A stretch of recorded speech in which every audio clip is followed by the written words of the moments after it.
Alright guys, well, been a couple days, but it's time for a car video.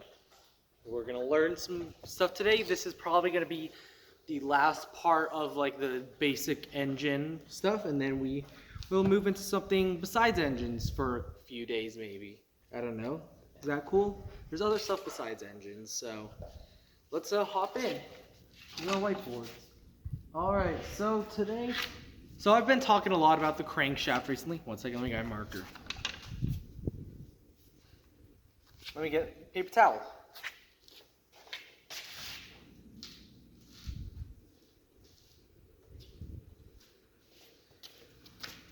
So I've been talking a lot about how the pistons rotate and go up and down, and they all turn a common crankshaft. Hi, Ocho. Ocho's right here.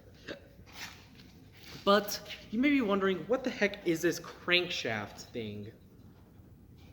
So, the crankshaft is the shaft that each piston is attached to when they go up and down. It converts the up and down energy into rotational energy through the use of like connecting rods and a joint. So here you'll see that the piston starts in the straight up and down position. Then when it goes into the next position, like there's a part that bends. And when it goes down further, it goes like straight up and down. And then when it goes back up, it goes like this other position, and then goes straight back up. Now in V engines, which means like it's a V shape, and if like in a V8 or a V6, which means V6 cylinders or a V with 8 cylinders, there's actually like the pistons are attached at the same point. So there's 1, 2, 3, 4. So as this piston's going up, this one right here is going back down. You could Google an animation of a V engine working, since I can't really draw it out very well. So that's the basics of the crankshaft. Now let's look into how the crankshaft, into the crankshaft in a little more depth. Let me grab my other whiteboard.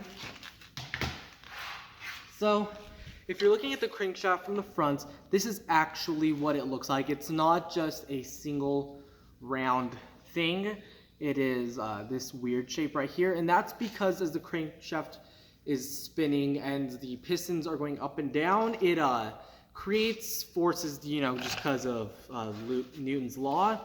So it has to be a weird shape in order to counteract the forces made by the rotation of the engine.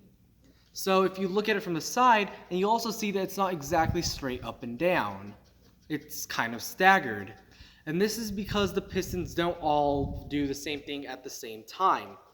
And in order to maximize and make most the energy of the gasoline, in order to get most of it to eventually become rotation at your wheels.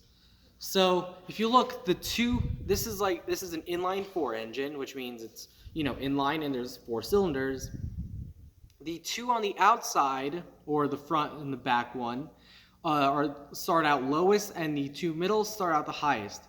So when the engine starts going, these 2 go down, and so when these 2 go down, one of them, let's say it's this one right here, is doing its intake stroke. It's taking in air, but at the same time as these 2 are going down, this one is in its power stroke. So as these 2 are going down, these 2 right here are going up. So as these ones are going up, this one is doing its compression, this one is doing its exhaust stroke. And so because they rotate up and down like that, you could have different firing orders, is what it's called. So this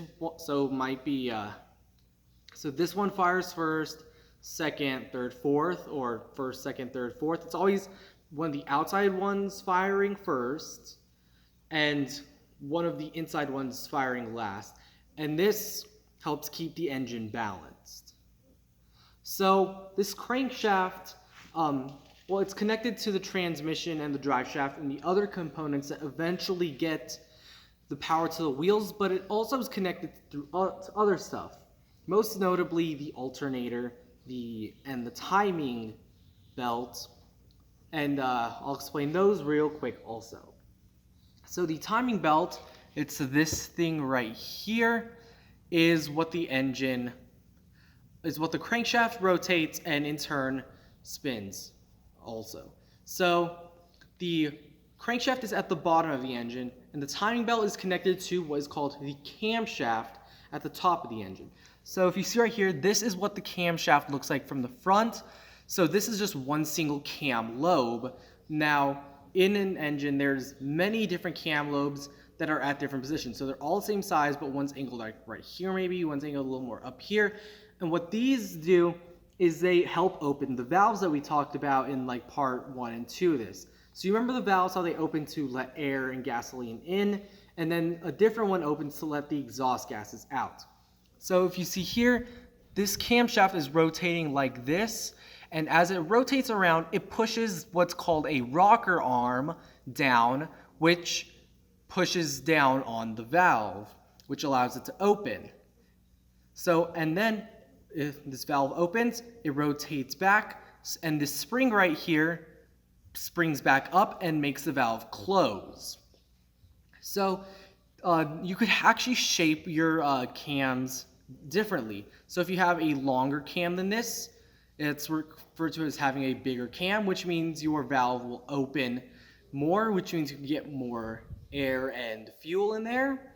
If it's shorter, you want it opens less. If it's wider, it'll stay open for longer. And if you rotate it on its main axes a little bit backward, it'll open sooner or later. And different sizes and of cams have different advantages. If it opens bigger and stays open longer, you get more air and fuel in there, which means you can make more power potentially, but your engine will not run as efficiently. If it's smaller, you'll run more efficiently, you could rev higher, but you won't be able to go as fast because your valves can't stay open long enough to get enough fuel or air in. Also, if you have bigger cams, your engine revs super low, and that's why like a lot of old cars have super big cams, which is kind of like why when they're just revving idly and you're not pressing the gas, they're just kind of in the like they idle super duper low, and you have to like really stomp on the gas in order to get it going. So that's the main idea of the camshaft. There are ways that you could have the cam have a bigger opening when you need it and a smaller one when you need it. We'll talk about that later. That's a little more advanced subject. Let's get into this alternator thing. It's a weird, you might have heard it, but you might not know what it does. So let me draw it out here. So here's our cam, and here's the alternator.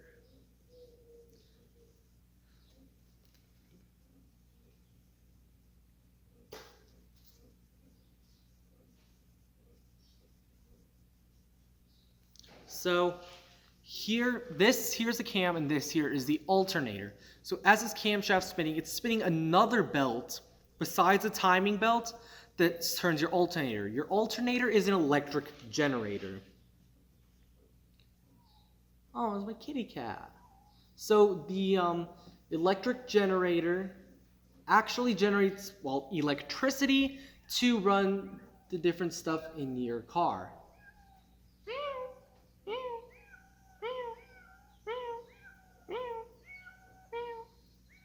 So the electricity is used, for the regular stuff in your car. It's used to power some of like the more conventional things like your radio, your AC, your lights, your interior lights, like your power seats, any features in your car that require electricity in order to function, which is why if you use your battery too much while your car is not running, that means it's not getting recharged. That's what the alternator does. It recharges your battery as you're driving. So if you leave your key on or you leave your lights on without the engine running, it'll drain your battery, which is why it won't have enough electricity to start. So with that, let's look at how your car starts in the first place.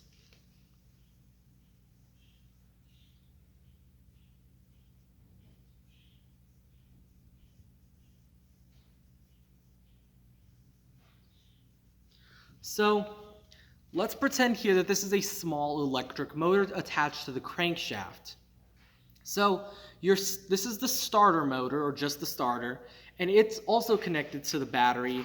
And when you turn your key, it sends electric current from the battery to the starter motor, which starts turning your engine, which gets the process started until your engine could run on its own without help from the starter. And that is what happens when you turn your key on. Now, if you've seen like old cars, like a Model T or something like that, like you've seen how you have to like crank it to start. That's because they didn't have keys or electric starter motors back then, which meant essentially you had to be the starter motor back then. And that's why on lawnmowers and stuff, you still have to pull it to start. You are the acting force that gets the engine going so that it could run on its own and be a true auto-driven engine.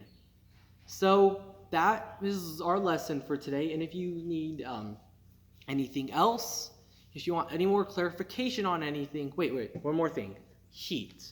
So I've mentioned a lot of the things in here now that run off your car's battery and the electricity, and that's why if your alternator goes out, your car will just cease to work. One of the things that doesn't run off, now everything that runs off the electricity, if you're using it, you're using more gas because your engine has to work harder in order to power all the stuff, which is why if you're using your AC, your air conditioner, it makes your car less fuel efficient. If you're using your radio too loud, it's less efficient. If you're using like pretty much anything with electricity, it's less efficient. She's carrying a baby kitty in her mouth. It's so cute. It's such a baby. So anyway, that is how that is. Now, one thing that one function of your car that doesn't run off of your electricity in your alternator and your battery is your heater.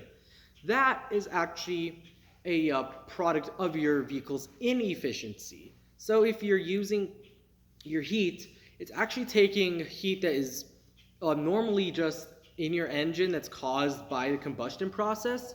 It takes that heat and sends it through a vent that takes the excess heat from the engine and blows it into the cabin, which in turn heats the car, which is why it takes the heat longer to generate when it's cold outside than it does for the AC to generate when it's hot outside.